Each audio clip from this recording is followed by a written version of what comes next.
Friends, आपका फिर से एक बार हमारे YouTube channel vital nursing classes में स्वागत है। फ्रेंड्स, आज जो अपन टॉपिक पर डिस्कशन करने जा रहे हैं उस टॉपिक का नाम है आर्थराइटिस। फ्रेंड्स, आर्थराइटिस के बारे में अपन उन्हीं टॉपिक्स के बारे में डिस्कशन करेंगे जो अपने कम्पिटिटिव एग्जाम में पूछे जाते हैं। फालतू की अपन रामायण नहीं पढ़ेंगे, ठीक है फ्रेंड्स। तो आर्थराइटिस का मोस्टली वैसे तो टू सब टाइप्स होते हैं, एक होता है मोनोआर्थराइटिस, एक होता है पॉलीआर्थराइटिस। लेकिन अपन इनके जो सब टाइप्स होते हैं उनमें से अपन तीन ही सब टाइप्स पढ़ेंगे। एक तो पढ़ेंगे रूमेटॉइड आर्थराइटिस, एक पढ़ेंगे ऑस्टियोआर्थराइटिस और जो थर्ड है वो पढ़ेंगे गाउटी आर्थराइटिस। इस वीडियो में अपन सिर्फ दो आर्थराइटिस के बारे में डिस्कशन करेंगे, osteoarthritis and rheumatoid arthritis. Gouty arthritis के बारे में अपन अलग से एक वीडियो सेपरेट बना लेंगे, ठीक है फ्रेंड्स। तो आज का टॉपिक का नाम अपना आर्थराइटिस।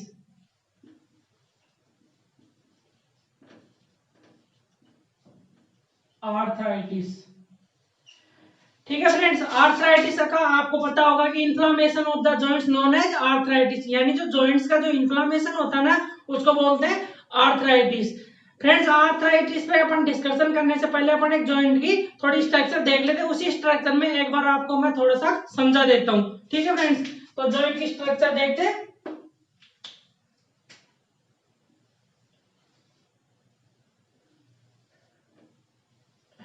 ये वाली दो बोन हो गई,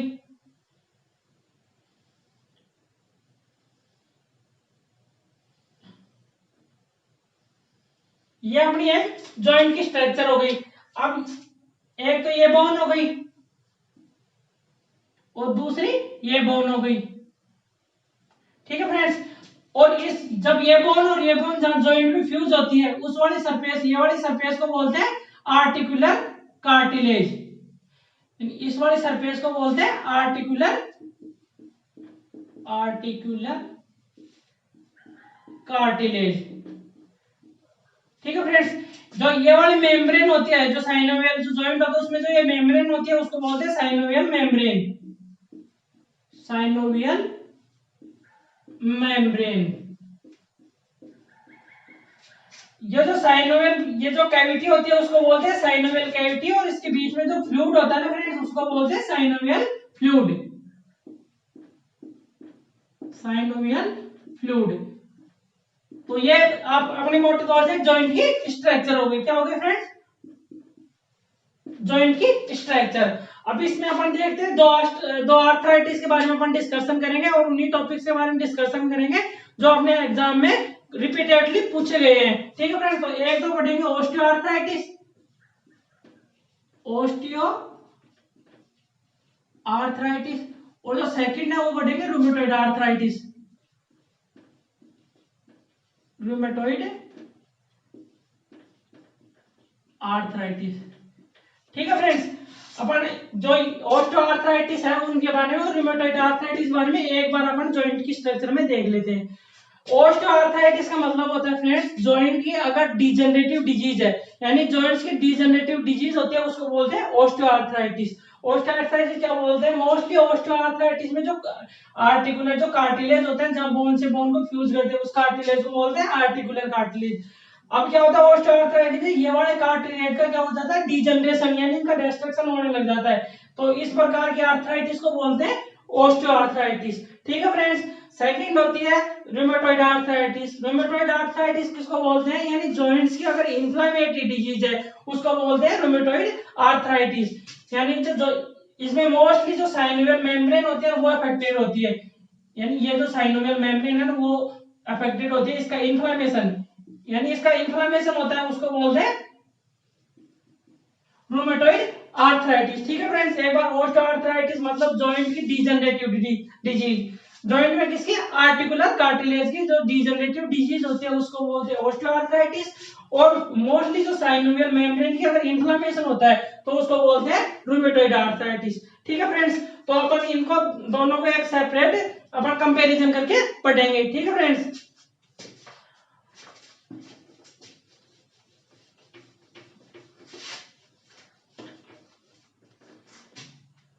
अपन थोड़ा सा जॉइंट की स्ट्रक्चर इधर थोड़ा सा देख लेते हैं, एक बार इधर थोड़ा सा बना लेते हैं।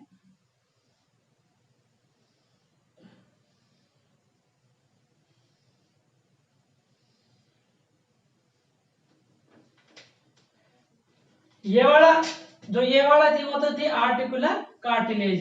जो ये बोन से बोन जो फ्यूज हो रही थी वो तो थी आर्टिकुलर कार्टिलेज, आर्टिकुलर कार्टिलेज। ये वाली जो मेम्ब्रेन थी वो थी साइनोवियल मेम्ब्रेन। इसके बीच में जो फ्लूइड था वो था साइनोवियल फ्लूइड। और इस जो कैविटी है इसको बोलते हैं साइनोवियल कैविटी। ये अपना एक जॉइंट की स्ट्रक्चर थी। ठीक है फ्रेंड्स, तो इस इधर को रख लेते हैं अपन ऑस्टियोआर्थराइटिस और इधर रख लेते हैं अपन रूमेटॉइड आर्थराइटिस। इधर क्या लिख लेते हैं, रूमेटॉइड आर्थराइटिस, रूमेटॉइड आर्थराइटिस। ठीक है फ्रेंड्स, तो अपन इन दोनों का कंपैरिजन करके पढ़ेंगे।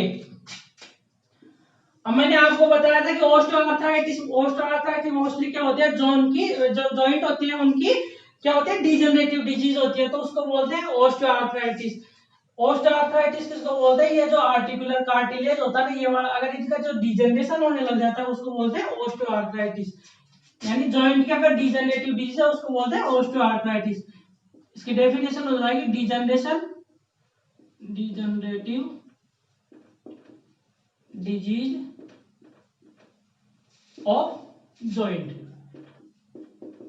या फिर इसको आर्टिकुलर कार्टिलेज, आर्टिकुलर कार्टिलेज। यानी जॉइंट की जो डिजेनरेटिव डिजीज होती है उसको बोलते हैं ऑस्टियोआर्थराइटिस। और जो जॉइंट्स की अगर इंफ्लेमेटरी डिजीज है उसको बोलते हैं रूमेटॉइड आर्थराइटिस। यानी इंफ्लेमेटरी डिजीज ऑफ जॉइंट्स या फिर साइनोवियल मेम्ब्रेन। ठीक है फ्रेंड्स, इसको बोलते हैं ऑस्टियोआर्थराइटिस और इसको बोलते हैं रूमेटॉइड आर्थराइटिस। अब ऑस्टियोआर्थराइटिस में क्या होता है कि मोस्टली जो जॉइंट का जो पार्ट अफेक्टेड होता है वो कौन सा होता है, आर्टिकुलर कार्टिलेज। यानी जो अफेक्टेड जो पार्ट होता है, यानी अफेक्टेड जो पार्ट होता है वो कौन सा होता है, आर्टिकुलर कार्टिलेज, आर्टिकुलर कार्टिलेज। और रूमेटॉइड आर्थराइटिस में जो अफेक्टेड पार्ट होता है जॉइंट का वो होता है कौन सा, साइनोवियल मेम्ब्रेन, साइनोवियल मेम्ब्रेन। ठीक है फ्रेंड्स, यहाँ पर कॉम्पिटिटिव एग्जाम में बहुत बार क्वेश्चन पूछा है कि जॉइंट्स की अगर जो डिजेनरेटिव डिजीज है उसको क्या बोलते हैं और जॉइंट्स की जो इन्फ्लेमेटरी डिजीज है उसको क्या बोलते हैं। यहाँ पे बहुत बार एग्जाम में क्वेश्चन पूछा गया है। और इस वाले टॉपिक से भी, यानी कि ऑस्टियोआर्थराइटिस में कौन सा पार्ट अफेक्टेड होता है तो आर्टिकुलर कार्टिलेज होता है, और अगर रूमेटॉइड आर्थराइटिस में पूछता है तो साइनोवियल मेम्ब्रेन अफेक्टेड होता है। ठीक है फ्रेंड्स, थर्ड वाला पढ़ते हैं अपन। इसके अंदर मोस्टली कौन सा जॉइंट्स अफेक्टेड होते हैं, इसमें मोस्टली जो जॉइंट्स अफेक्टेड होते हैं वो होते हैं लार्ज। जो लार्ज जॉइंट होते हैं वो मोस्ट अफेक्टेड होते हैं। लार्ज जॉइंट में कौन कौन से, लार्ज जॉइंट में कौन कौन से, जैसे हिप वाला जॉइंट हो गया, हिप वाला जॉइंट हो गया, नी वाला जॉइंट हो गया और स्पाइन जॉइंट हो गया, एटीसी। ठीक है फ्रेंड्स, जो इसमें जॉइंट अफेक्टेड होगा वो लार्ज जॉइंट अफेक्टेड होगा, जैसे हिप, नी और स्पाइन जॉइंट। और इस रूमेटॉइड आर्थराइटिस में अगर जॉइंट अफेक्टेड होगा वो स्मॉल या फिर शॉर्ट या स्मॉल जॉइंट अफेक्टेड होगा, जैसे एग्जांपल के तौर पे हैंड और रिस्ट, हैंड और रिस्ट। ठीक है फ्रेंड, तो इनमें भी क्वेश्चन कभी कभी बार क्वेश्चन पूछ लेता है। अब मोस्टली जो क्वेश्चन बनता है वो एक क्वेश्चन बनता है कि ऑस्टियोआर्थराइटिस में मोस्ट कॉमनली कौन सा जॉइंट अफेक्टेड होता है और रूमेटॉइड आर्थराइटिस में मोस्टली कौन सा जॉइंट अफेक्टेड होता है। तो ऑस्टियोआर्थराइटिस में मोस्ट कॉमनली अगर जो जॉइंट अफेक्टेड होता है तो वो होता है अपना जो इंटरफेरेंजियल जॉइंट होता है ना, डिस्टल इंटरफेरेंजियल जॉइंट। यानी जो ये वाला जो डिस्टल मतलब बॉडी से दूर का और प्रोक्सिमल मतलब बॉडी के पास का, तो ये वाला जो अगर जॉइंट अफेक्टेड होता है वो मोस्टली ऑस्टियोआर्थराइटिस में होता है। ऑस्टियोआर्थराइटिस में ये कौन सा जॉइंट होगा, डिस्टल इंटरफेरेंजियल जॉइंट। यानी जो मोस्टली जो जॉइंट अफेक्टेड होता है वो डिस्टल इंट्राफेरेंजियल जॉइंट अफेक्टेड होता है। यानी जो फेरेंजियल जॉइंट ये होता है ना डिस्टल, ये वाला हो गया डिस्टल इंट्राफेरेंजियल जॉइंट। और रूमेटॉइड आर्थराइटिस में मोस्ट कॉमनली अगर जॉइंट अफेक्टेड होता है वो होता है अपने जो इंडेक्स फिंगर का जो ये मेटाकार्पल बोन होती है, ये वाली का मेटाकार्पल बोन हो गई और ये फेलेंजियल बोन होगी। तो मोस्टली जो अफेक्टेड जॉइंट होता है वो होता है मेटाकार्पल कार्पोफैलेंजियल फैलेंजियल। तो रूमेटॉइड आर्थराइटिस में मोस्ट कॉमनली अगर जॉइंट अफेक्टेड होता है वो होता है मेटाकार्पोफैलेंजियल जॉइंट, यानी जो जो हैंड की जो ये मेटाकार्पल बोन होती है और ये फैलेंजियल जॉइंट होती है, बोन होती है। तो इन दोनों के बीच का जो जॉइंट होता है ये वाला, तो इसको बोलते हैं मेटाकार्पोफैलेंजियल जॉइंट। रूमेटॉइड आर्थराइटिस में मोस्ट कॉमनली अफेक्टेड जॉइंट होता है इंडेक्स फिंगर का मेटाकार्पोफैलेंजियल जॉइंट। ठीक है फ्रेंड्स, नेक्स्ट देखते हैं अपन इनके सिम्टम्स के बारे में। सिम्टम्स में पढ़ते हैं, तो नेक्स्ट अपन इनका बढ़ते हैं सिम्टम्स। ठीक है फ्रेंड्स, सिम्टम्स में ओस्टियोआर्थराइटिस में सिम्टम्स अपीयर कब होते हैं? जब पेशेंट या पर्सन कोई एक्टिविटी करता है, एक्टिविटी के दौरान जो पेन और स्वेलिंग जो प्रेजेंट होती है वो ओस्टियोआर्थराइटिस में होती है। और रूमेटॉइड आर्थराइटिस में सिम्टम हमेशा एक्टिविटी के बाद में अपीयर होते हैं। तो इसमें जो सिम्टम्स कब अपीयर होते हैं? सिम्टम्स अपीयर विद एक्टिविटी, यानी कोई भी एक्टिविटी कर रहे हैं उसके साथ साथ ही पेन जो अपीयर होगा वो कोई भी एक्टिविटी के साथ साथ होगा ओस्टियोआर्थराइटिस में। और इन रूमेटॉइड आर्थराइटिस में होगा symptoms appear after any activity. ठीक है फ्रेंड्स, अब मैं इसका रीजन बता देता हूँ कि इसमें मतलब एक्टिविटी के दौरान कैसे पेन होता है। मोस्टली जो ओस्टियोआर्थराइटिस होता है ना, जैसे ये जॉइंट है, ठीक है फ्रेंड्स, अब ओस्टियोआर्थराइटिस में क्या होता है, जैसे ये मैं इसे ब्लैक पेन से बना लेता हूँ। जैसे ये जॉइंट है, ये वाला जॉइंट है।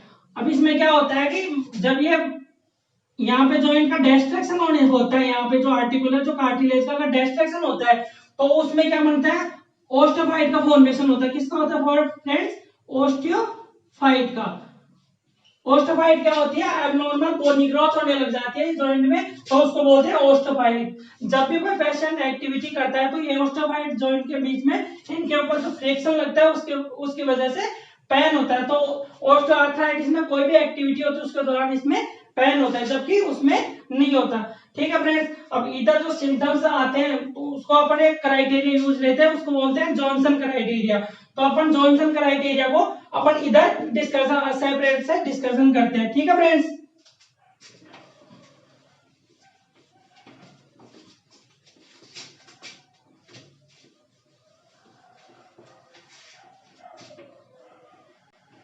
Johnson criteria.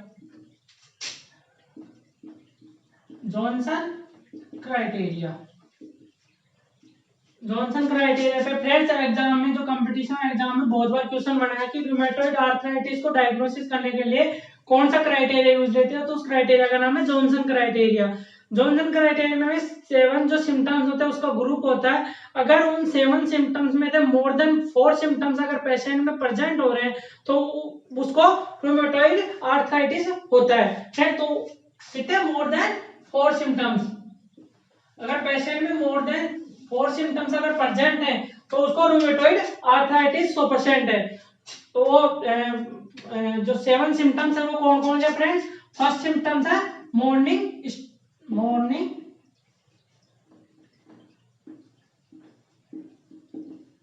Stiffness,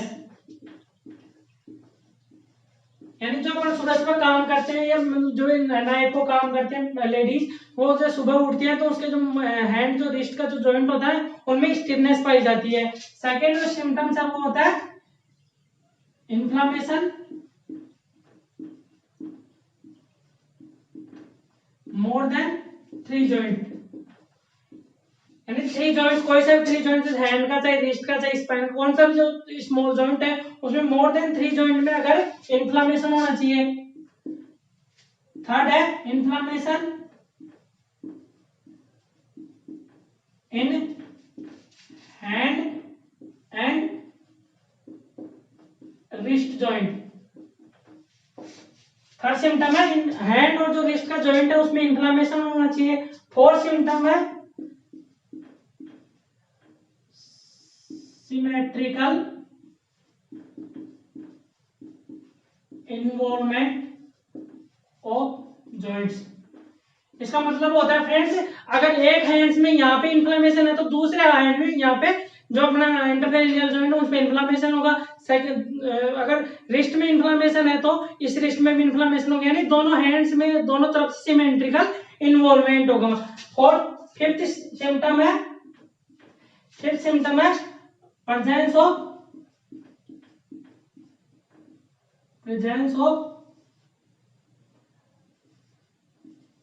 rheumatoid factor, यानी उसका ब्लड सैंपल करवाएंगे तो उसमें रूमेटॉइड फैक्टर होता है वो प्रेजेंट होगा। सिक्स्थ जो सिम्टम है वो है, ये तो सिक्स सिम्टम है, पेशेंट को रूमेटॉइड नोड्यूल्स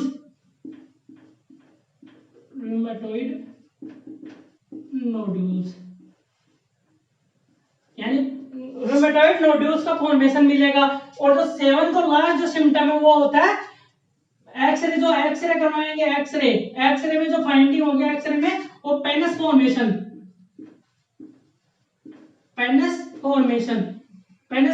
इंडिकेट करेगा।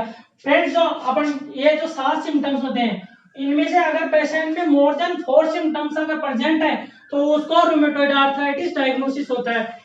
ये होता है ना, जो इसमें जो रूमेटॉइड आर्थराइटिस के अंदर रूमेटिक जो नोड्यूल्स होते हैं ना, वो मोस्टली रूमेटॉइड नोड्यूल वो अपने जो ओलिक्रेनियन जो प्रोसेस होता है ना उस पे मोस्टली उस पे मतलब होते हैं। कहाँ पे? ओलिक्रेनियन प्रोसेस, ओलिक्रेनियन प्रोसेस,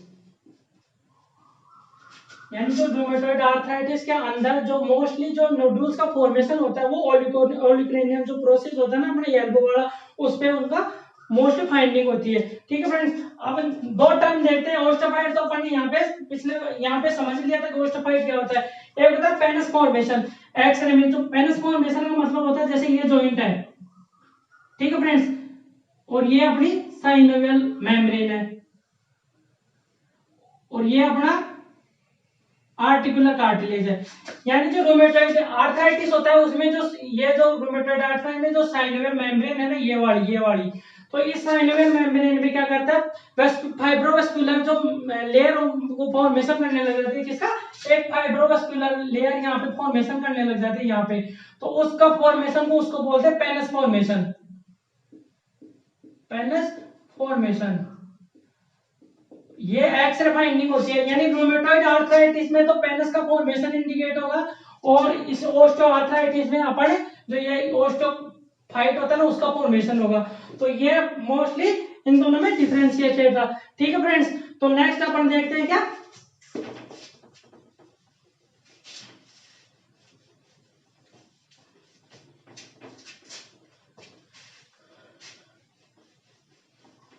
नेक्स्ट देखते हैं सिम्टम।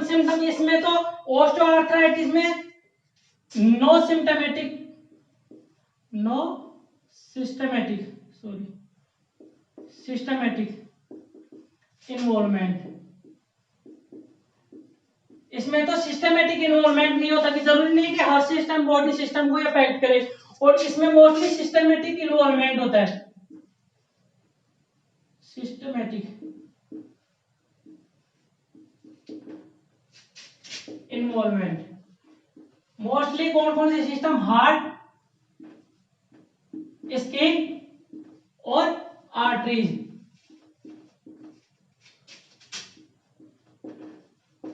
रूमेटॉइड आर्थराइटिस में मोस्टली हार्ट, स्किन और आर्टरीज का इन्वॉल्वमेंट होता है। हार्ट में मोस्टली आपको पता होगा कि रूमेटॉइड आर्थराइटिस में मोस्टली जो मिट्रल वॉल अफेक्टेड होता है। कौन सा? हार्ट में मोस्टली मिट्रल वॉल इन्वॉल्वमेंट होता है। ये क्वेश्चन भी बहुत बार एग्जाम में पूछा है कि रूमेटॉइड आर्थराइटिस में हार्ट का कौन सा वॉल अफेक्टेड होता है, तो कौन सा होता है फ्रेंड्स? मिट्रल वॉल अफेक्टेड होता है। ठीक है, नेक्स्ट देखते हैं इसका ट्रीटमेंट। फ्रेंड्स, ओस्टियोआर्थराइटिस का ओस्टियोआर्थराइटिस और वो होगी रूमेटॉइड आर्थराइटिस। ओस्टियोआर्थराइटिस में mostly drug of choice. Friends, अपन इसके बारे में सिर्फ क्वेश्चन पूछता है तो ड्रग ऑफ चॉइस पूछता है। कौन सा क्वेश्चन? इसमें ओस्टियोआर्थराइटिस में ड्रग ऑफ चॉइस अपनी एसिटामिनोफेन। अगर ड्रग ऑफ चॉइस ऑस्टियोआर्थराइटिस में पूछता है तो वो एसिटामिनोफेन है, और रूमेटॉइड आर्थराइटिस में अगर ड्रग ऑफ चॉइस पूछता है तो एनसाइड है, एनसाइड। ये मोस्ट इंपोर्टेंट क्वेश्चन है फ्रेंड्स। ऑस्टियोआर्थराइटिस की ड्रग ऑफ चॉइस एसिटामिनोफेन है, और रूमेटॉइड आर्थराइटिस की ड्रग ऑफ चॉइस कौन सी है, एनसाइड है। ठीक है फ्रेंड्स। और इनके बारे में अगर रूमेटॉइड आर्थराइटिस में मोस्टली है ना अपने इम्यूनोसप्रेसेंट जैसे मिथोट्रेक्सेट भी देते हैं, क्लोरोक्विनिन भी देते हैं, तो हम सब ड्रग के बारे में नहीं पढ़ेंगे, इनके ड्रग ऑफ चॉइस पढ़ेंगे। ठीक है फ्रेंड्स। नेक्स्ट इसका जो ट्रीटमेंट करवाते हैं तो सर्जरी भी इसका ट्रीटमेंट ऑस्टियोआर्थराइटिस में सर्जरी, जैसे एक होता है आर्थ्रोडेसिस, आर्थ्रोडेसिस, एक होता है आर्थ्रोप्लास्टी। आर्थ्रोडेसिस का मतलब होता है जो जॉइंट होता है ना, ये दोनों जॉइंट है, इन दोनों जॉइंट को क्या करते हैं एकदम से मतलब फ्यूजन कर देते हैं, इन दोनों जॉइंट का फ्यूजन कर देते हैं, यानी एक दूसरे को फ्यूज कर देते हैं, उस प्रकार की सर्जरी को बोलते हैं आर्थ्रोडेसिस। और आर्थ्रोप्लास्टी का मतलब होता है जॉइंट का रिप्लेसमेंट उस कर देते हैं, तो उसको बोलते हैं आर्थ्रोप्लास्टिस। आर्थ्रोप्लास्टी में मोस्टली क्वेश्चन पूछता है कि कौन सी अप्रोच यूज करते हैं, तो आर्थ्रोप्लास्टी जितने करते हैं उसमें पोस्टीरियर लैटरल, पोस्टीरियर लैटरल हमेशा जो अप्रोच यूज करते हैं वो पोस्टीरियर लैटरल अप्रोच, यानी जो जॉइंट का जो पोस्टीरियर लैटरल पार्ट है ना वहां से आर्थ्रोप्लास्टी करते हैं। ठीक है फ्रेंड्स। इस पर बहुत बार क्वेश्चन पूछ लेता है, और हमेशा जो आर्थ्रोप्लास्टिस जॉइंट की जिसकी भी आर्थ्रोप्लास्टी होगी उसके हमेशा एफडीआई को फॉलो करते हैं, यानी उस जॉइंट का फ्लेक्शन, एडक्शन,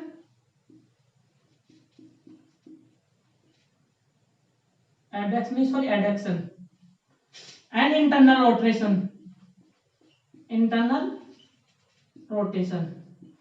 यहाँ पर बहुत बार एग्जाम में क्वेश्चन पूछता है कि जो आर्थ्रोप्लास्टी करते हैं उस जॉइंट का हमेशा फ्लेक्शन, एडक्शन और इंटरनल रोटेशन, यानी जो जॉइंट है उसका फ्लेक्शन, एडक्शन मतलब बॉडी के पास में, और एबडक्शन मतलब उस जॉइंट को बॉडी से दूर ले जाना, तो उसका एडक्शन और इंटरनल रोटेशन ये तीनों हमेशा अवॉइड करते हैं। यहाँ पे क्वेश्चन बहुत बार एग्जाम में पूछता है कि जो आर्थ्रोप्लास्टी है उसमें हमेशा एफडीआई को अवॉइड करते हैं। ठीक है फ्रेंड्स। एफडीआई फ्लेक्शन, एडक्शन और इंटरनल रोटेशन। ठीक है फ्रेंड्स। नेक्स्ट अपन देखते हैं इनकी डिफॉर्मिटीज, यानी इसका मतलब कॉम्प्लिकेशन भी बोल सकते हैं या फिर इनकी डिफॉर्मिटीज भी बोल सकते हैं। डिफॉर्मिटीज इधर ले लेते हैं ऑस्टियोआर्थराइटिस की, और उधर ले लेते हैं रूमेटॉइड आर्थराइटिस की। ऑस्टियोआर्थराइटिस में मोस्टली टू डिफॉर्मिटी पाई जाती है, यानी जो नोड्यूल्स का फॉर्मेशन होता है मोस्टली तो होता है, एक तो होता है हेबर्डन नोड्यूल, एक तो होता है हेबर्डन नोड्यूल्स, और एक होता है ब्रूचर्स नोड्यूल। इन दोनों को समझिए फ्रेंड्स। जो ऑस्टियोआर्थराइटिस की हमें डिफॉर्मिटी पाई जाती है वो दो होती है, हेबर्डन नोड्यूल और बुचर्स नोड्यूल। हेबर्डन नोड्यूल का मतलब होता है जो अपनी जो फिंगर्स हैं उनमें अगर जो ये वाला जॉइंट, इसको ये वाला जॉइंट होता है वो डिस्टल फेरिंजियल जॉइंट होता है, और ये वाला जो जॉइंट होता है प्रोक्सिमल मतलब बॉडी के पास का जो जॉइंट है वाला प्रोक्सिमल फेरिंजियल जॉइंट, और ये वाला जॉइंट है वो डिस्टल फेरिंजियल जॉइंट। जो हेबर्डन नोड्यूल्स होता है वो तो हमेशा डिस्टल इंटरफेरिंजियल जॉइंट, हमेशा डिस्टल इंटरफेरिंजियल जॉइंट, ये वाला जो डिस्टल इंटरफेरिंजियल जॉइंट है वहां पर अगर नोड्यूल्स का फॉर्मेशन होता है उसको तो बोलते हैं हेबर्डन नोड्यूल। दूसरा होता है बुचर्स नोड्यूल। बुचर्स नोड्यूल होता है प्रोक्सिमल इंटरफेरिंजियल जॉइंट, यानी ये वाला जो प्रोक्सिमल जॉइंट होता है प्रोक्सिमल इंटरफेरिंजियल जॉइंट, यहाँ पर अगर नोड्यूल्स का फॉर्मेशन होता है तो उसको बोलते हैं बुचर नोड्यूल्स। फ्रेंड्स ये बहुत कॉम्पिटिटिव एग्जाम में क्वेश्चन पूछा गया है कि या तो इमेज दे देते हैं या फिर डायरेक्ट पूछ लेते हैं कि हेबर्डन नोड्यूल्स कहाँ पाया जाता है या फिर बुचर नोड्यूल कहाँ पाया जाता है। तो इसको याद रखने का सबसे बेस्ट इजी ट्रिक है एसडीबीपी से याद रख सकते हो, एसडीबीपी। इसका मतलब एसडी मतलब हेबर्डन नोड्यूल वो कहाँ पाया जाता है डिस्टल पे, और जो बुचर नोड्यूल्स वो प्रोक्सिमल पे। ठीक है फ्रेंड्स। अब इधर देखते हैं रूमेटॉइड आर्थराइटिस की डिफॉर्मिटी। रूमेटॉइड आर्थराइटिस में मोस्टली 5 डिफॉर्मिटी पाई जाती है। एक बार मैं उनका नाम लिख देता हूं। स्वान नेक डिफॉर्मिटी, सेकंड आ गई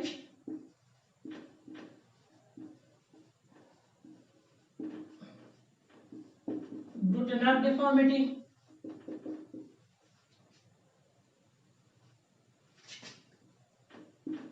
स्वान neck deformity, boutonniere deformity, ulnar drift deformity,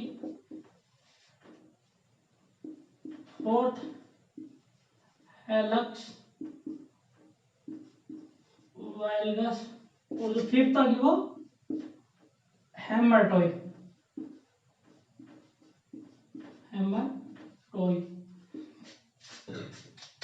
ठीक है फ्रेंड्स, तो रिमेटॉइड आर्थराइटिस होते हैं उसमें मोस्टली 5 डिफॉर्मिटी देखने को मिलती है। इसमें क्वेश्चन बहुत बार कॉम्पिटिटिव एग्जाम में यहाँ से क्वेश्चन बनता है। एग्जामिनर क्या करता है, कभी तो इस डिफॉर्मिटी का क्या कर देता है, इमेज दे देता है, पूछ लेता है कि ये क्या कौन सी डिफॉर्मिटी पाई जाती है, या तो उसका इमेज बेस्ड पूछ लेता है, या फिर डायरेक्ट पूछ लेता है कि स्वान नेक डिफॉर्मिटी कौन सी डिजीज में पाई जाती है, या फिर बुटेनर डिफॉर्मिटी कौन सी डिजीज में पाई जाती है, तो रिमेटॉइड आर्थराइटिस में पाई जाती है।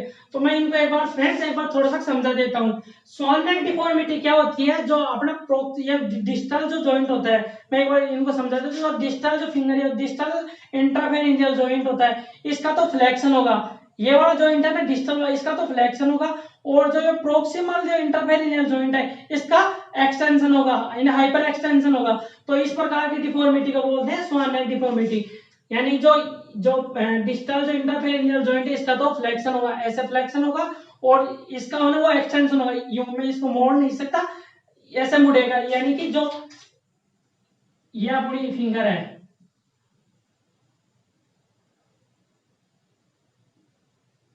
ठीक है फ्रेंड्स। अगर ये जो डिस्टल है, ये डिस्टल जॉइंट, ये वो प्रोक्सिमल। अगर डिस्टल जॉइंट है, डिस्टल जो फेलेंजियल जॉइंट है, उसका फ्लेक्शन हो रहा है और इसका एक्सटेंशन हो रहा है, हाइपर एक्सटेंशन हो रहा है, तो इस प्रकार की डिफॉर्मिटी को बोलते हैं स्वान नेक डिफॉर्मिटी। इसके जस्ट अपोजिट होता है, वो होता है बुटेनर डिफॉर्मिटी। यानी कि जो इसमें स्वान नेक डिफॉर्मिटी, तो इसका जो डिस्टल फेरेंजियल जॉइंट होता था उसका फ्लेक्शन होता था। लेकिन जो बुटेनर डिफॉर्मिटी है, इसमें क्या होता है, जो ये डिस्टल जो फेरेंजियल जॉइंट है, इसका हाइपर एक्सटेंशन होगा, ऐसे होगा, हाइपर एक्सटेंशन ऐसे। और जो ये वाला जो जॉइंट है, इसका होगा वो होगा फ्लेक्शन, ऐसे ऐसे ऐसे। तो इस प्रकार की अगर ऐसे होगा ऐसे, इस प्रकार की डिफॉर्मिटी को बोलते हैं बुटेनर डिफॉर्मिटी। ठीक है फ्रेंड्स। थर्ड आता है अल्नार ड्रिफ्ट डिफॉर्मिटी। इसका मतलब होता है कि जो अल्नार बोन जो फिंगर्स होते हैं वो अल्नार की तरह शिफ्टिंग हो जाती है, ऐसे ऐसे। तो इस प्रकार की डिफॉर्मिटी को बोलते हैं अल्नार ड्रिफ्ट डिफॉर्मिटी। फोर्थ है फ्रेंड्स हेलक्स वैल्गस। हेलक्स वैल्गस का मतलब होता है जो अपना पैर है, पैर का जो टॉय होता है, ये वाला टॉय क्या करता है, जो अपनी जो ये फिंगर्स होती है पैर की, उस फिंगर्स के ऊपर ऐसे ऐसे ऐसे चला जाता है। तो उस प्रकार की डिफॉर्मिटी को बोलते हैं हेलक्स वैल्गस। यानी जो ग्रेट टॉय होता है वो इन जो टॉयज होते हैं इनके ऊपर चला जाता है, ओवरलैपिंग कर जाता है, उस प्रकार की डिफॉर्मिटी को बोलते हैं हेलक्स वैल्गस। फिफ्थ आती है हैमर टॉय का मतलब होता है जो अपना पैर का जो टॉय होता है ना, उसके ऊपर जो इन्फ्लेमेशन हो जाती है ना, हैमर लाइक स्ट्रक्चर हो जाती है, उस प्रकार की डिफॉर्मिटी को बोलते हैं हेमाटोइड डिफॉर्मिटी। तो फ्रेंड्स ये अपना मोस्टली ऑस्टियोआर्थराइटिस और रूमेटॉइड आर्थराइटिस यहाँ पे कंप्लीट हो गया।